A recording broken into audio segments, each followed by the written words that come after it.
Bridges are made for crossing, not burning. A lot of times we can react and sometimes overreact to negative stimulus situations. But if we take a moment to kind of take a deep breath and allow ourselves to maybe have a more rational response to negative situations, crossing the bridge rather than burning it. This is All Things Fitness and Wellness, hosted by Chrissy Van. Together, we're uniting industry thought leaders and fitfluencers on the mission to inspire innovation and encourage people to live a life fit and well.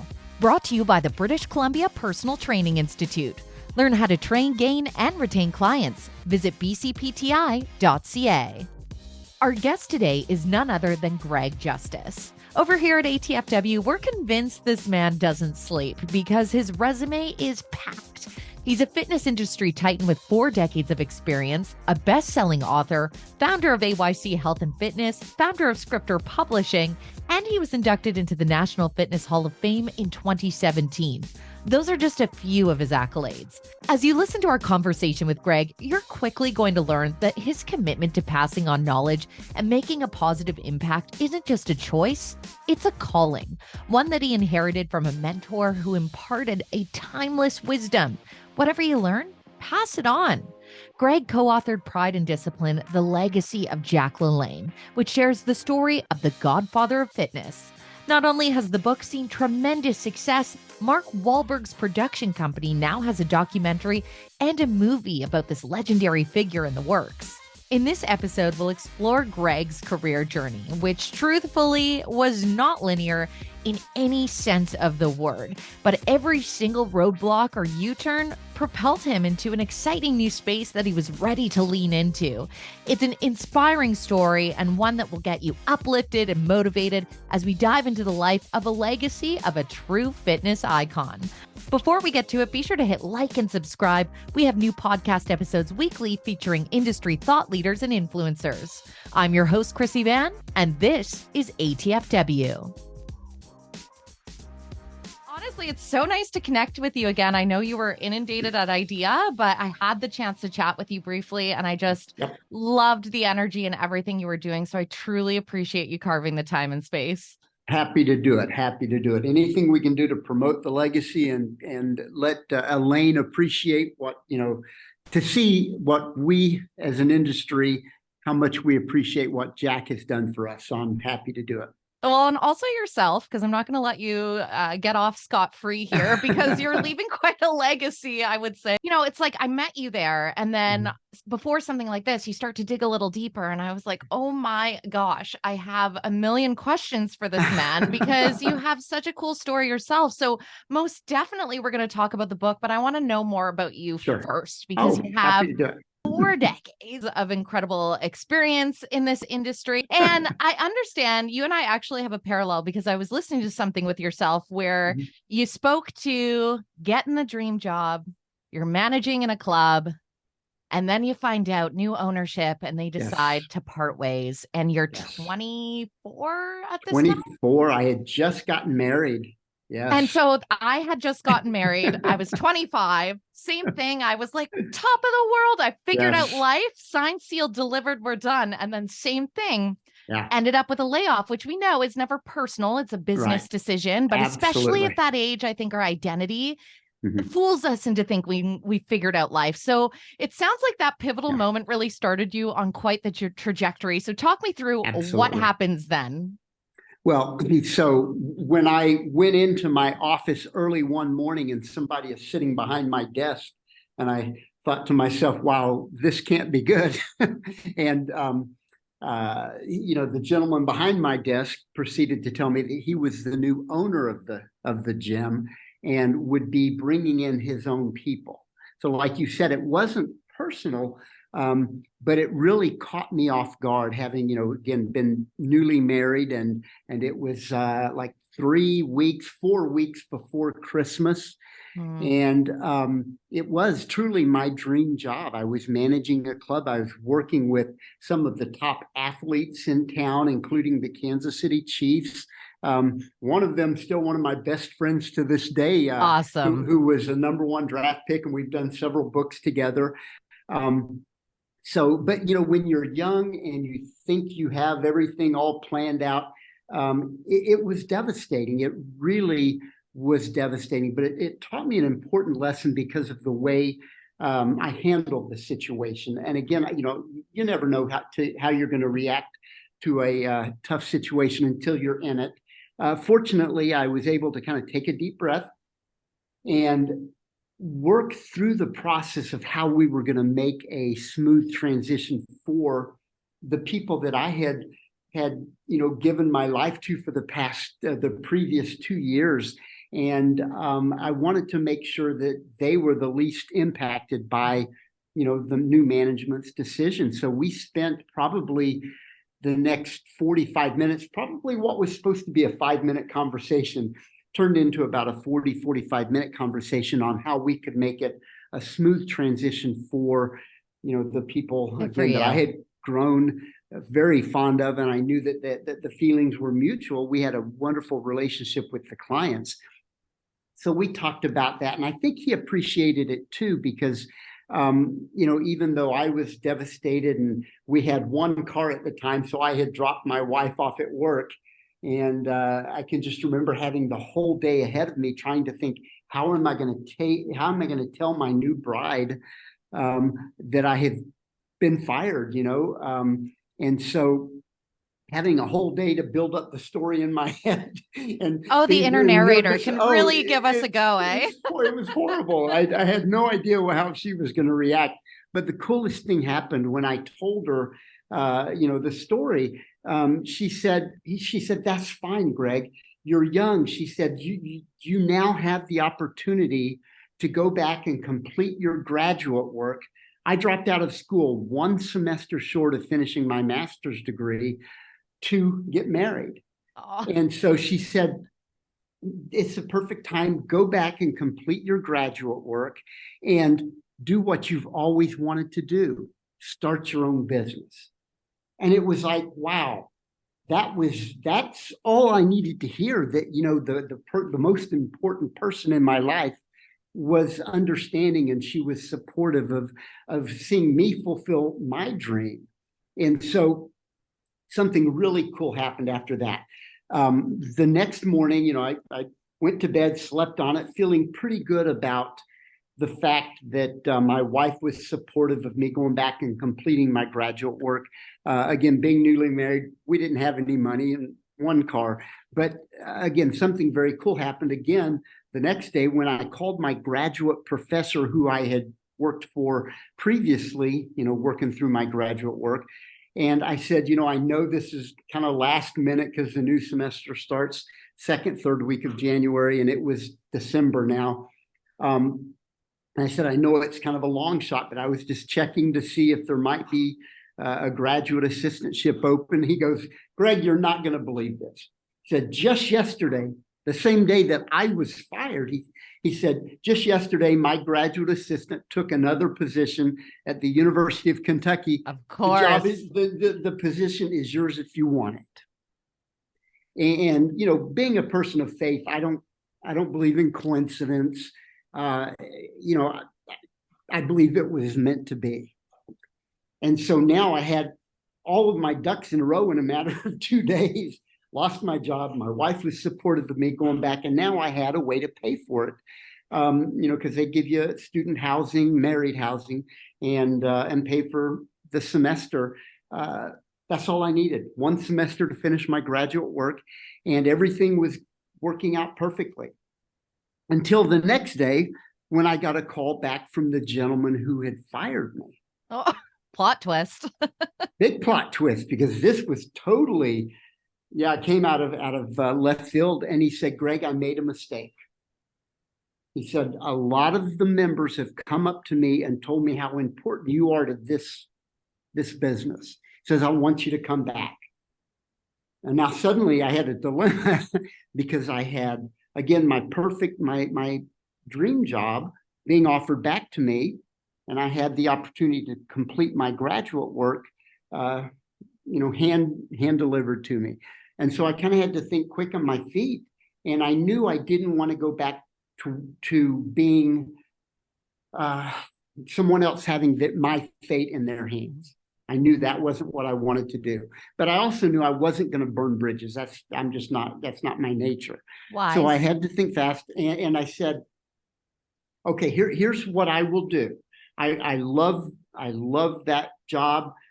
I will come back to it in 5 months if you'll let me to start my business in your business. And he kind of looked at me like, what are you talking about? What kind of business do you want to start? And you got to roll the clock back now, almost 40 years ago. Personal training as an industry didn't exist. Right. So when I opened my business, it was the original personal fitness training center in Kansas City. Much like my mentor, Jack LaLanne, opened the very first modern day facility 50 years prior to that in Oakland, California. He was only 21 years of age. So he got real quiet and thought about it for a second, and it seemed like an eternity for me because I didn't have anything else to say. It's like, that's my offer. And he said, you know what, I'll take you up on that. And he said, and I'll do you even one better. I'll be your first client. Wow. And it's like, whoa. So now, the guy who fired me 2 days ago, previous to that, was now going to give me an opportunity to start my personal training business in the gym that I loved and had put so much into. And I was already going to have a client when I came back. How bizarre is that? But I think that goes to show that, bridges are made for crossing, not burning. Mm-hmm. And so I really felt like that was such a powerful lesson for me to learn that, a lot of times we can react and sometimes overreact to negative stimulus situations. But if we take a moment to kind of take a deep breath and allow ourselves to maybe have a more rational response to negative situations, that I honestly think because of that situation being presented to me, it really shortened my curve of having a place to train out of, having my first client. Everything just lined up so perfectly. I think a lot of it was because of my crossing the bridge rather than burning it. So it was a very important lesson for me as a young man to learn. Definitely. And I mean that a lesson like that learned then is something you take with you throughout your entire story. And on top of that, I think there's a beauty often. I mean, let's face it, worry is a part of life. We worry if we have enough eggs in the fridge before we make breakfast, all the little things that don't matter. And it's often those ground shaking where the carpet's unexpectedly taken from underneath us. Truly, those are the things that warrant worry, but you have no time or space for it because they're just happening to you. Yes. And it's very easy to get caught in a negative cycle loop of why me? Why is this happening? What am I going to do? And granted, the emotions around that, definitely valid. But it's so interesting in life, every time you do a little bit of an audit, that those unexpecteds often actually bump us to where we probably should have been heading. It's like this new redirection in life. And for you, it sounds like it put you on this fast track that would not have happened, however, if you had not allowed, right? Absolutely. I can't tell you how many times that whole process continues to keep cycling in my head. It's like, what if, I had made a different choice back then. But yeah, it's just, again, I think going back to, I mentioned it earlier, being a person of faith, I think that it really kind of helped me through that process and being able to kind of take a step back and not overreacting to the situation. So I just feel so blessed by getting fired. I know that sounds so hard. I love stories like that, though. but it is because, once I came back 5 months later with my now master's degree in exercise science, it wasn't even called exercise science back then. I felt so prepared, so ready to do this crazy thing called personal training and starting something brand new. Because not only was I challenged with starting a new business, really it was a new industry. Right. And so, people kind of scratching their head going, what explain what you're trying to do. And even I've got 3 quick stories, and these are anecdotal, but they're stories specific to this very part of my process at the very beginning of my business. Because when I first told my wife of my dream, of what I wanted to do, she kind of scratched her head and said, "And people are willing to pay you for that?"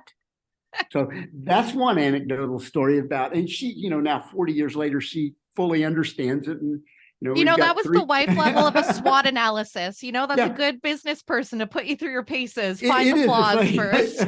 it is, yes. And that's so true. And the second one was my very first business mentor in the industry. He actually was a general manager of one of the major sports franchises here in Kansas City at the time. And so kind to take a young person like me under his wings. And I explained to him, gave him my business proposal, and he looked at it and just kind of, Then he looked up at me and said, "Well, here's what I would say to you, Greg. You're at a great age to fail." That's fabulous advice. And he said, "Here's what I mean." He said, "I don't mean anything negative by that." And I knew he did. And he said, "What I'm trying to say is here, you're 24 years old now. And if this completely blows up in your face, you've got so much time to recover."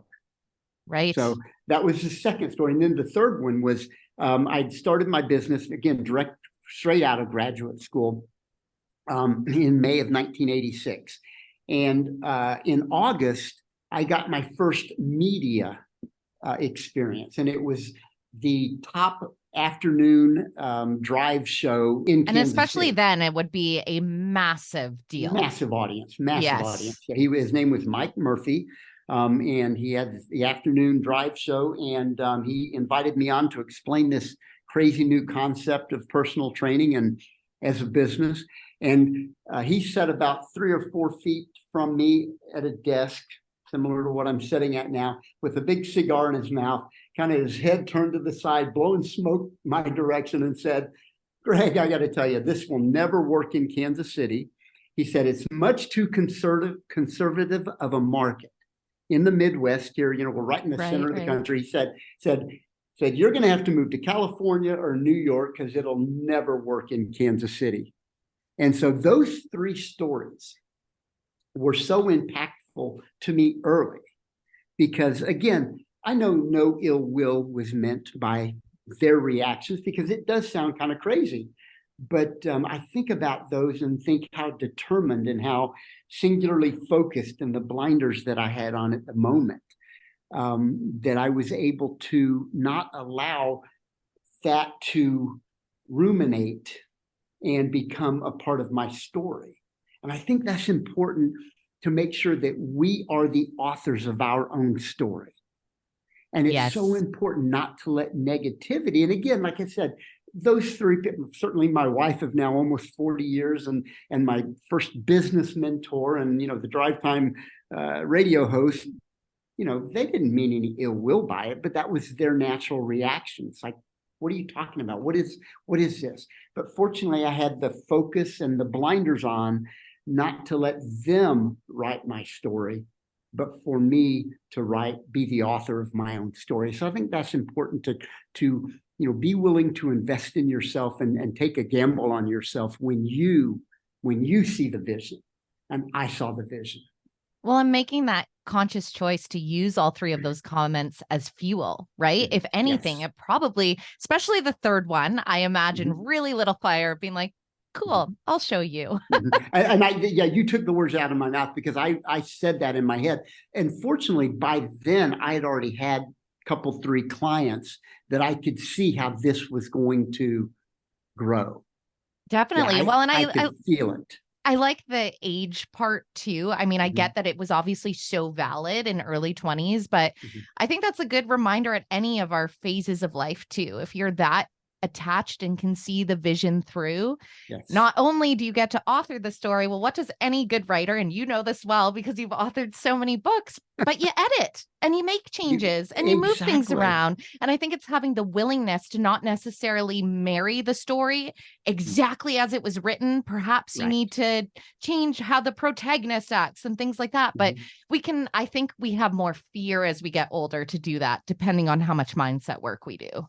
No question about that. And what's interesting, and I'm glad you brought that up about editing and making those changes that you need, because ultimately the GPS, the destination is out here. I see it. I know where it is. And that doesn't mean that you don't occasionally deviate from the path, but because of the GPS in you towards your purpose, it always takes you back in the right direction toward that purpose. And interestingly, specific to business, that happened with COVID, because as you know, here we were a very seasoned business and we had everything just rocking and rolling in the right direction. And my trainers, I've got 2 trainers that have been with me for over 30 years now. And, Amazing. my business model is for trainers a career, not a job. And unfortunately, a lot of big box clubs, it's like a puppy mill for personal trainers where they just come and go and come I think and it's go. like the percentage that make it a year is very slim. Horrible. And that's a shame, because I love this industry so much. And so my passion for creating a career for trainers is so great that I want to see everyone, when they start with me, I want them 30 years later to still be there. Well, and that's why you travel so much too, to share the messages and empower people within this industry. I mean, you really do. You're someone that's seen success, but I can tell as somebody that's very passionate about giving back and giving those learnings and offerings for what brought that success. Well, each generation, and I will say, kind of going to the legacy of Jack LaLanne, and how the whole process of the book and my involvement with the LaLanne family got started, was because of what Jack would tell his mentees. And he would say, whatever you learn from me, pass it on. So I take that very seriously.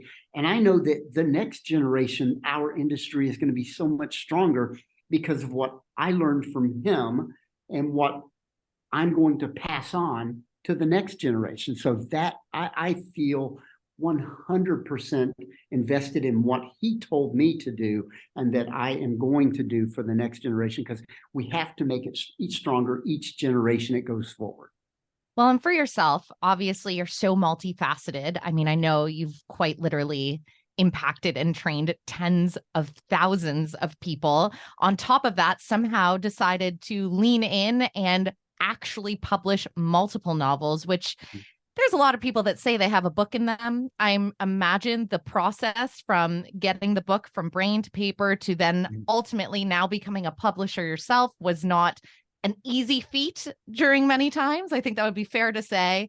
But on top of that, then obviously you bring pride and discipline to life, the legacy of Jack LaLanne. So I'm curious, where did the intersection come where he became a mentor for you? At what point in the career does this spark start to flourish?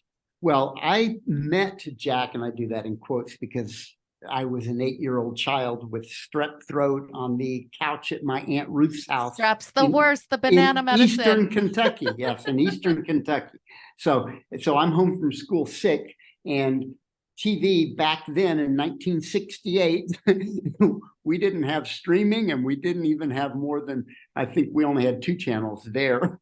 But one of them, when I turned the TV on, was this guy on TV. It was black and white. And it was this guy exercising. And I can remember just being mesmerized by watching this guy using chairs and rubber bands and basic things to exercise. And he looked so fit and he looked so vibrant. And I just, that moment when I was 8 years old, I was hooked. And so that was my first meeting him, even though it was virtual. And it's funny, with COVID coming along and everyone becoming virtual trainers, the first true virtual trainer was Jack LaLanne. The OG for sure. Yeah, 1951. But yeah, so that was the first meeting with him. And then, of course, I followed his career as I grew up, all the crazy stunts that he did, the feats of strength and endurance, swimming the length of the Golden Gate Bridge underwater. And, when he was 70 years old, swimming 1.5 miles in the Long Beach Harbor with his hands handcuffed, his feet shackled, pulling 70 boats with 70 people. Think about that. At 70 years of age, he swam, and the water's cold and the waves are rocking and rolling. And to have that mindset to, first of all, believe you can do something like that, and then the physical prowess to actually pull it off. Right. I mean, just his whole career just amazed me and inspired me. And for my 49th birthday, he sent me a lovely note that said, hey, Greg, here's to 49 more. You're just doing great. I love to watch, I love seeing what you're doing. And that touched me deeply, to have someone that meant so much to my career, take time out of their day to send me a note, to just wish me another 49 years of health and well-being. And that touched me. And at that moment, I can remember vividly saying, I've got to do something. I've got to do something to make sure that his legacy continues. And then I left it there because it was just an intention I set. I didn't know how that was going to manifest. I truly didn't. And then as the years passed and, just life and kids, I've got 3 kids that are now all grown. And I was going to say, your resume looks like it's kept you busy. Yeah, I've been very, very busy and blessed through my personal training business to be able to start a publishing company. The publishing company actually happened as a result of rejection as well. How so? Let's backtrack here, because these stories are so powerful for people, because these are the types of roadblocks all of us encounter. Mm-hmm. And I really think there's so much inspiration that can be drawn when people are able to pivot in the right way. So lay it on. I had written a book called Treadside Manner.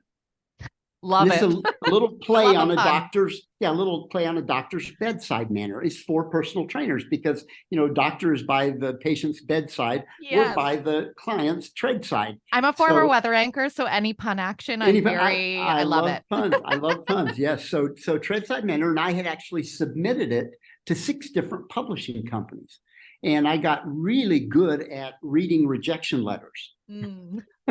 And so, after the 6th time of getting rejected, I'm thinking, this world of self-publishing had started, but it wasn't really big.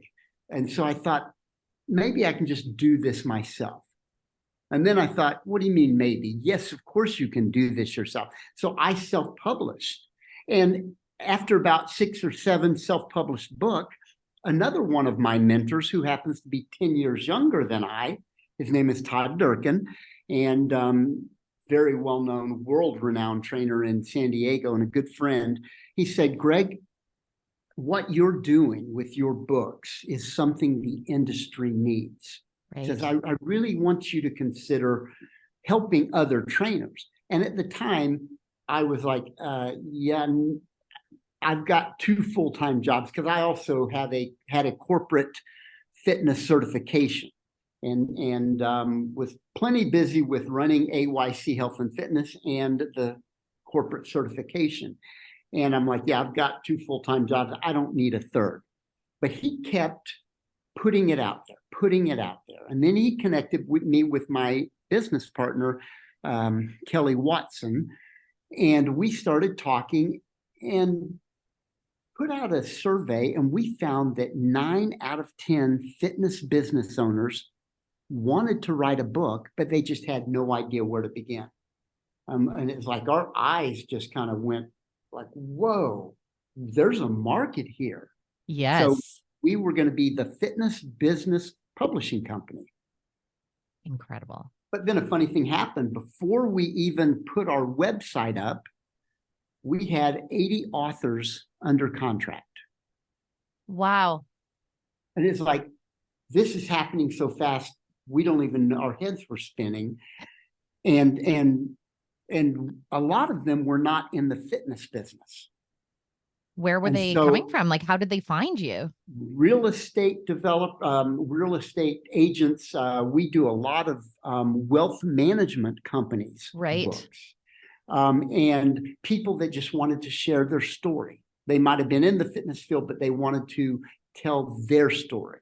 And it's like, okay, so we don't want to be fitness business publishing if we're going to go outside of that. So I started Googling, other names for author, writer. And I love doing Latin words. And so I typed in, what is the Latin word for author? And the word scriptor, scriptor, scriptor.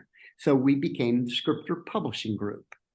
And we have, that was in 2017. It was 2016 we were doing our due diligence, seeing if there was a market for what we're doing. At that time, I really had to scale back of my training duties. Of course. And some of it through just a natural progression. My average client has been with me for over 30 years.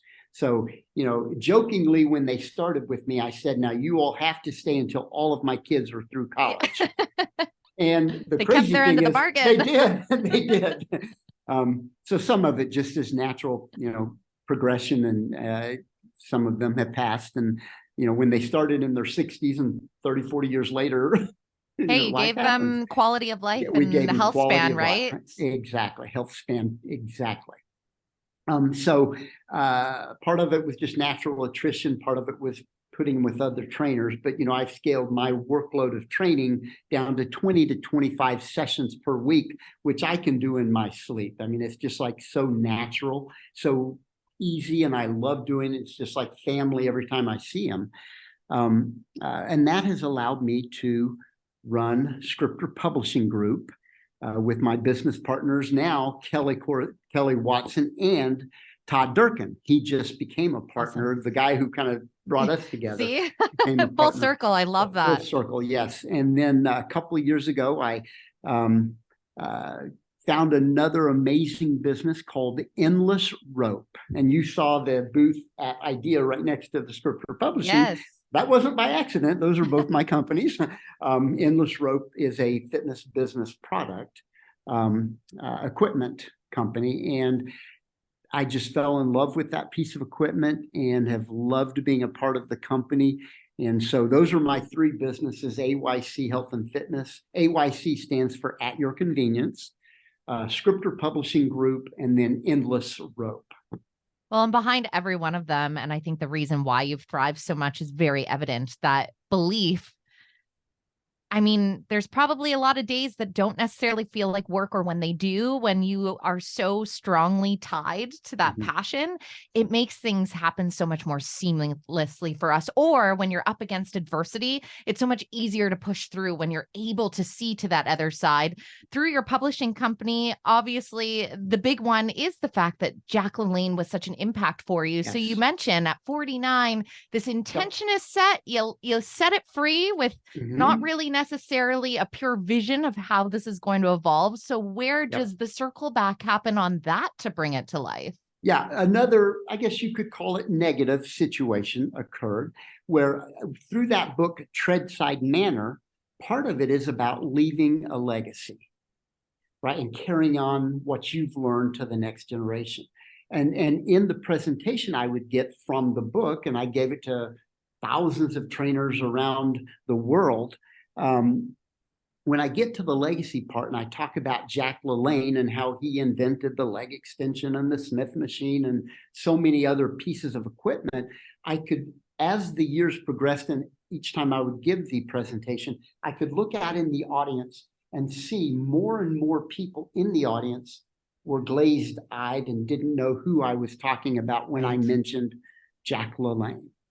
And that bothered me, because he is the godfather of fitness. And, everyone in the fitness industry should know who Jack is and what he contributed to this industry.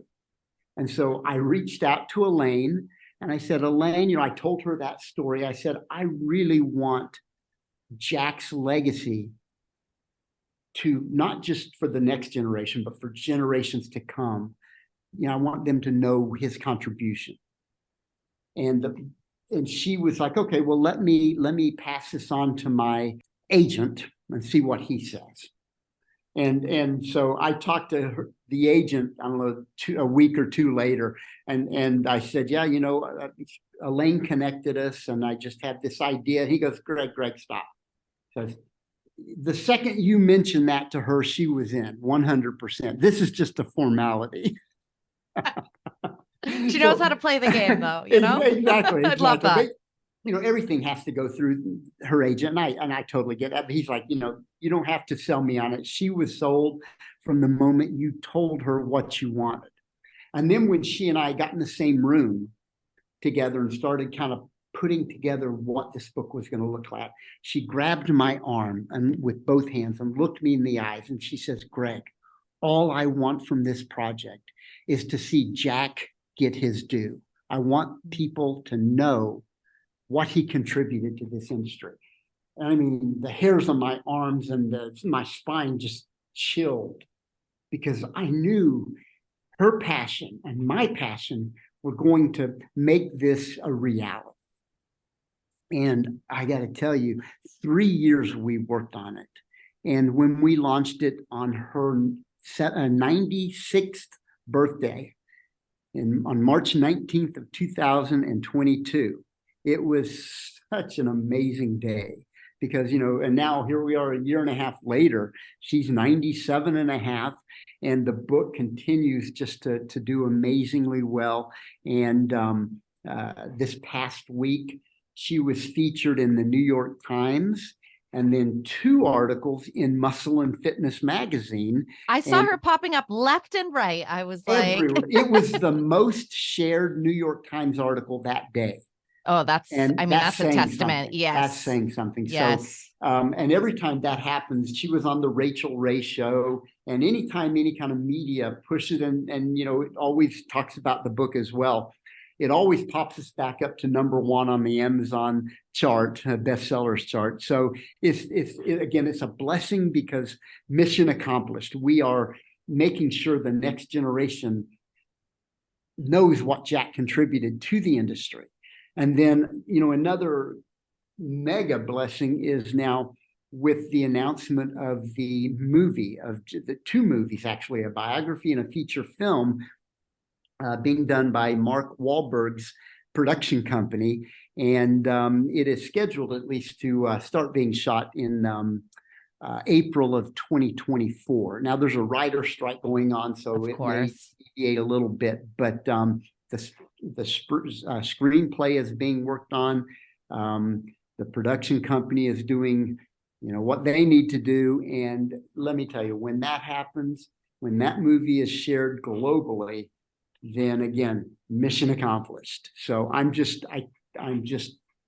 thrilled to see LaLanne getting to see this.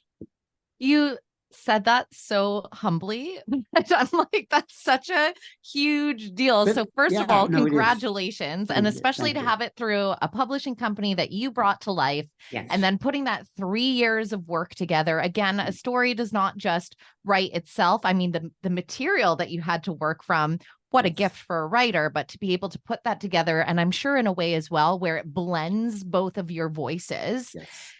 How did you find out that the book then had been optioned and was going to be brought to life in these video formats? Yeah, what's interesting is the negotiations had started fairly early in the process with the LaLanne family. And we had Mark Wahlberg's quote about Jack that, most people's like, what does he have to do with this? And we couldn't say anything, but he's actually on the back cover as one of the quotes. Right. So, for this whole time of putting the cover out there and people seeing it, and it's like Mark Wahlberg is part of it, what does he have to do with it? I guess they're like, he's always into fitness. Like they probably just draw their own natural conclusion, right? Who knows? Exactly. But we couldn't say anything, because it was all being negotiated. And then what's interesting is, you've got to remember the timeline. I think it was January of 2023. So this year, there were rumors that a producer was going to do an unauthorized biography of Jack LaLanne. And so, I shared this news. It's funny how these things come to you, and then, you take it to the next person. But do you remember that television show, Siskel and Ebert? Yes. Okay. Yeah, of course. Critics. I mean, they were the massive, you wouldn't see a movie unless they put their thumbs up. Like Exactly. Well, Mrs. Ebert and I have become friends. through one of my clients. And Small she had world. actually, well, yeah, truly, I mean, it is. So she had called me and asked me if I could connect her because she's doing a short film on aging, successful aging, and wanted me to connect her with LaLanne. And she goes, oh, and by the way, are you all part of this new film being done about Jack? And I'm like, whoa, what are you talking about? And she gave me the information about the film, who was doing it. And it was one of the executive producers was actually someone that I had interviewed for the book. So I called him and said, what's going on here? LaLanne and the family don't know anything about this. And he goes, oh, whoa, are you kidding? I thought for sure that they knew about it. He says, I will take my name off of it if there's anything done that she doesn't want. And I said, well, let me take it to them. And sure enough, LaLanne's like, no, we're not part of this at all. We don't, we have to get the news out of our authorized biography and feature film out there. So the lawyers and the agents, they said, okay, we're going to put a press release out about Mark's production company doing it. So that was, I think, in April of this year. So just to get out ahead of the unauthorized biography. And I haven't heard any more about that. So I'm hoping that that has been squelched and the authorized biography and feature film are the only one that will be out there for the world to see. Well, and especially to have that connection from LaLanne herself. Why wouldn't you want that part of the storytelling? Exactly. And if you're going to honor someone's legacy, I don't know, you might as well do it the right way. I'm no lawyer or agent, but that's just my own opinion. No, the best thing about it is when she shares stories, she always finishes it with, and I know this because I was there. Yes. So well, because she probably hears so many stories that are hearsay and this and that. And she's like, yep, I was there. Yep, exactly. And so that's why, we've tried to get so much information of the things that she feels like have been stories that have been shared inaccurately. It's like, we want this on film to preserve forever, to here's what really happened. And she knows because she was there. And truth be told, a lot of people don't know of her involvement in the Jack LaLanne story. She was a pioneer in television production back in the late 1940s. A woman as a producer of a daily 1.5 hour talk show and the co-host. Yeah. That's how Jack and she met, but she was a pioneer. That's trailblazing. In her own right. Yes. Completely. And so she was a real powerhouse and dynamo, and a big part of the legacy of Jack is LaLanne. Now, she would never tell you that, but I'm telling you that, and it's the truth. Well, I had that brief meeting at IDEA, and I just appreciated the firecracker spirit. Yeah. She is amazing. The fact that she wanted to start the whole presentation with push-ups, I was just like, honestly, the amount of inspiration that you can draw from people like that have this incredible essence and energy. And then I think the extra special part is that there's this willingness to share that. And that's something that you exude as well. So it makes a lot of sense that you two would have ended up connecting and collaborating so well on this project. I know for you now, I mean, it would be very easy if you're like, I'm just going to put my feet up by a palm tree, but it doesn't seem to be your style. So as you look forward, what are you feeling, or what's resonating, or what are you putting intentions out for at this point? Honestly, the best is yet to come. And retirement doesn't even, my father retired after 30 years in the Air Force from age 18 to 48. He retired and died at 49. So whenever I think about retirement, I think about death. Right. And so I don't know if it's a scared motivation or an excitement motivation, but there is some kind of motivation for me never to retire. First of all, I love what I have been at, whatever level of success I've had. There's just so much more in front of me that I can see. And it's like, why would I not just think about, why would I think about retirement? Are you kidding? Why would I slow down? I mean, it's a because construct we made up anyways. it So I is. think it's very refreshing to have someone that's like, I'm not going to do what society tells me I'm supposed to be doing right now. It doesn't, you haven't led your life that way in the slightest either. I mean, Yeah. most people don't decide to create 2 to 3 full-time jobs for themselves. But again, the cool thing is the longer you do something, the more quality level of opportunity come in front of you.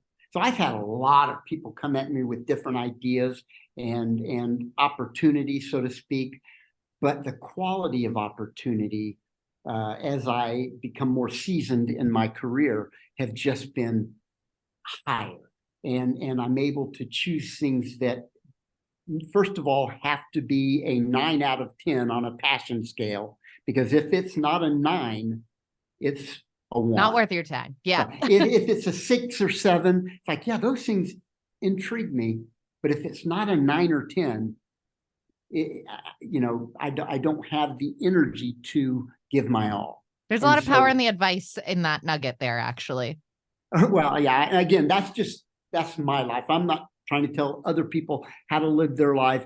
I just, these are just what my answers to questions are about why, I just see so much there in front of me with the publishing company, I'm wearing my Endless Rope shirt right now, with Endless Rope, with AYC Health and Fitness.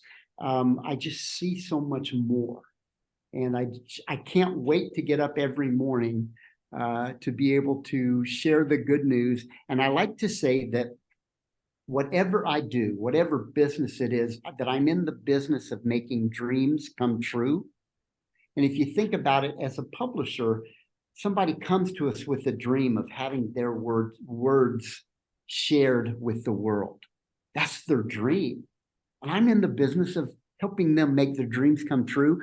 And in my personal training business, when a client comes to me initially, they're happy to share their goals with you, but they're not as willing to share their dreams with you until you get to know them a lot better, when you start to peel the layers of onion back. Yeah, we are guarded. We are very good at being professionally guarded individuals. Truly. Well, so and I give you 2 examples. One of them, a 40-year-old female comes to me and says, my goal is to lose 30 pounds. So that's what we put on the intake papers, right? That's the goal.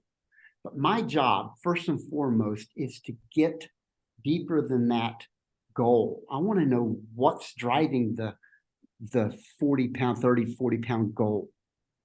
And what I find more times than not is that 30 or 40 pound weight loss goal is really a dream of having her husband look at her the way he did when they were dating, before they had 3 kids, before she gained that 30 or 40 pounds. The dream, that's the dream. I'm in the business of making that dream come true. Or the 16-year-old kid that came to me with the goal of, I want to bulk up. But the dream, as I got to know the kid better, he had been bullied his whole life. The dream is never to be bullied again. So I'm in the business of making that dream come true. Truthfully, I just so appreciate your time to share meaningful conversation from your story. You are somebody that's doing that, and you're instilling it with others, because the thing is, that right there is the ripple effect. And especially the fact that you are tied into something related to creative spirit as well. You spoke to what we all experienced through COVID, which it's so easy to get back into normal life where we're like, did that just happen? But I'm like, there's so much inside of people right now that they're looking to get out, and you're like a vessel that's helping that. So thank you, because there needs to be more goodness in the world, and you're part of that goodness, and it expands that. And I just appreciate people like that are willing, because I also know, I mean, we don't have hours and hours to share, but I know that there was probably so many times where the mountain seemed high to climb, and adversity that you face, because life does that. Life has a great way of doing that, but it's like you've persevered through all of it, and you are bringing this legacy to life of Jack LaLanne that will inspire so many people. I'm so excited for you to have that day that eventually comes, being on that red carpet to see the story shared in this other facet. Like, I know that you'll truly absorb each and every one of those moments, because you are somebody that doesn't just celebrate the wins, you celebrate life, all of it. Thank you. You're very kind. Thank you for those wonderfully kind words. And I'm just thrilled to be able to continue to move forward and spread the message. You've just listened to the All Things Fitness and Wellness podcast, hosted by Chrissy Van. This episode was brought to you by Fitness World, your fitness, your way. Be sure to hit like and subscribe. We have new podcast episodes weekly featuring industry insiders and influencers. Together, we're on a mission for everyone to live a life fit and well.